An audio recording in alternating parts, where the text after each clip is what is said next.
Welcome to Zentiva Sustainability Podcast. At Zentiva, we believe that each and every one of us can contribute to taking care of our planet and do what we can to protect it so that future generations can enjoy life as much as we do. We act today for a sustainable tomorrow, and as part of our environmental pathway, we find it important to educate and empower our associates, and we warmly invite you to join us and follow our new initiative, the Zentiva Sustainability Podcast, with a series of episodes where experts explain different areas of environmental protection. Welcome to number 3 episode of our Zentiva Sustainability Podcast. I'm Zofia Kurek-Maciejewicz, Communication Head at Zentiva Poland, and today I'm hosting Julia Rokicka, co-founder and board member of the Biorecycling Association, eco-educator, representative of the Trash Hero organization, and initiator of many waste collecting actions. We will be talking about waste, recycling, circular economy, and many more ways of reducing our impact and environmental footprint. Thank you, Julia, very much for accepting this invitation and being with us. Hello, everyone. Thank you very much for inviting me to this podcast. I'm really delighted that more and more companies actually see the importance of sustainability, no matter what their business is. Yes, thank you. Allow me to start with some numbers and projections, which are actually not very optimistic. So according to World Bank, by 2025, there will be 2.2 billion tons of solid waste produced worldwide. So we cannot even imagine this amount, but at the same time, first, what we think is how to reduce this number. So where do we stand globally in the efforts to prevent and reduce waste? So as you mentioned, this problem seems really huge. It's difficult to even imagine such huge amount of waste to fit anywhere because we have limited space, right?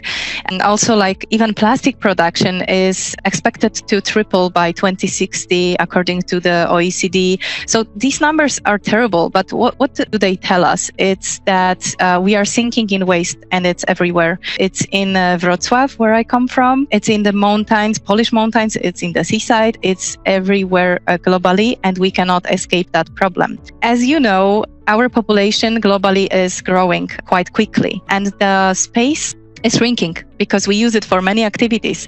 So we are not able to deal with trash, especially because landfilling, for example, it's not a solution. So we really need to find more efficient solutions to deal with trash and with least harm to the environment and to the human health.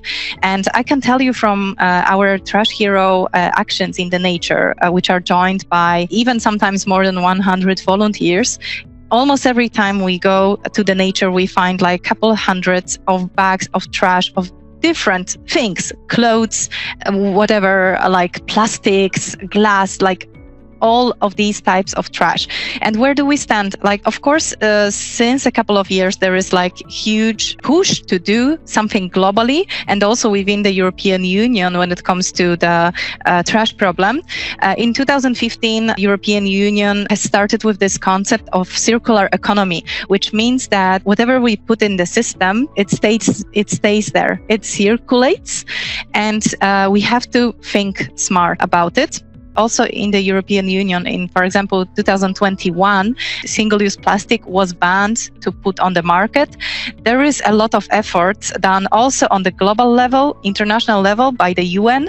Just last week, our Trash Hero representatives were observing the UN negotiations on the plastics treaty. So there is a lot going on in this topic, but what still has to be done, keeping in mind that it's such a huge problem, it's that we need to produce less, we need to buy less, we need to waste less, and we need to standardize products and packages. We need to examine the impact on health and environment, because this is also not clear in every type of packaging or product. We need to inform the consumers, and we need to reduce, basically.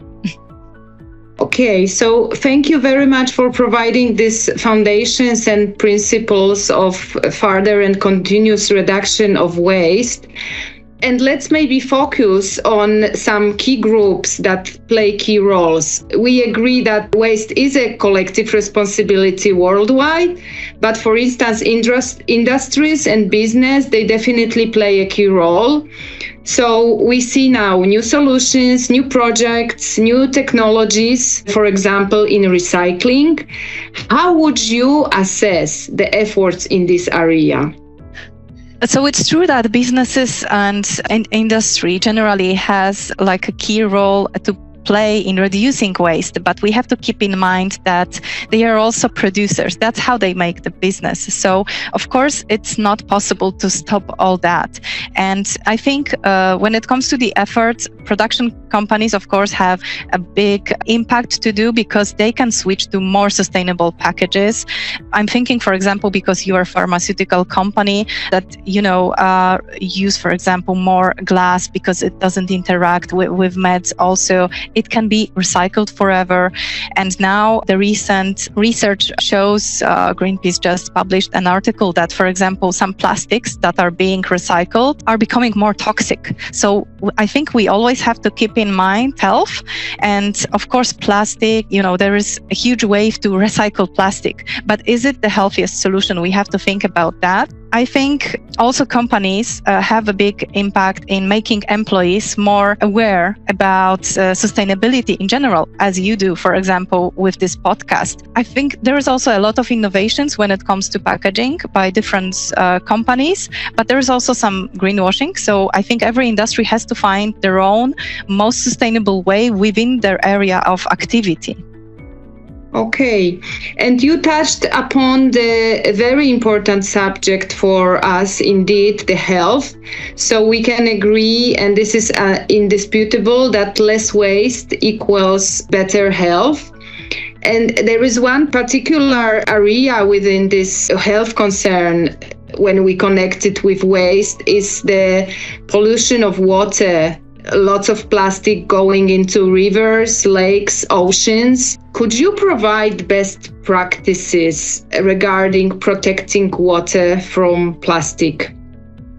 Yes, of course, it will be always reduce the amount of the packages and generally products. Also, deposit system would help us to capture more of waste and then turn them into resources. And that goes for glass, for plastic, because those are the most commonly found trash in the rivers and also then in the seas. It's another problem is with cigarette butts that, people are putting them in the sewage system through the canalization. So it's really a huge problem because then it gets stuck. And of course, some filters can be used. But I think making people aware that this is a problem, generally making people more conscious about all the connections of waste and its impact will be a great solution for it.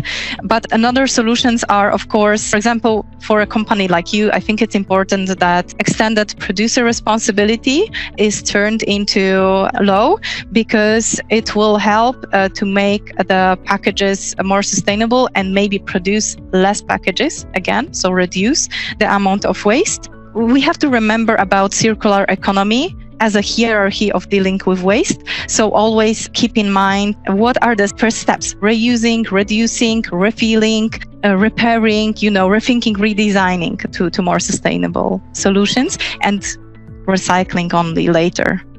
And also there is one step we could take before, it's preventing, right? Of course. That's always like, do I really need this? Do I need to buy this? Do I need to produce this additional package? Maybe I can do it more sustainable. All right. So we focused a bit on industries and businesses, and maybe to wrap up and conclude a bit, it's also the huge topic for consumers, about consumers' awareness, attitudes and behaviors.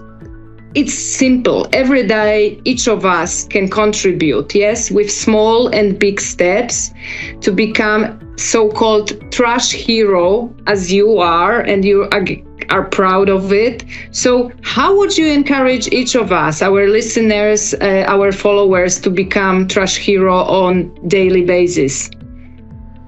So we only realize our impact in our scale. There's like 8 billion of us in the world. And there was this funny meme that was saying, it's only one bag, said 8 billion people. So always think about your own impact, but also that other people will follow you maybe. If they see you, that you are throwing away the trash, they will probably take example from you. So just be a good example. Buy local without packages or refill your own packages. There are shops like that. There are places, even local places, where they are just scaling food.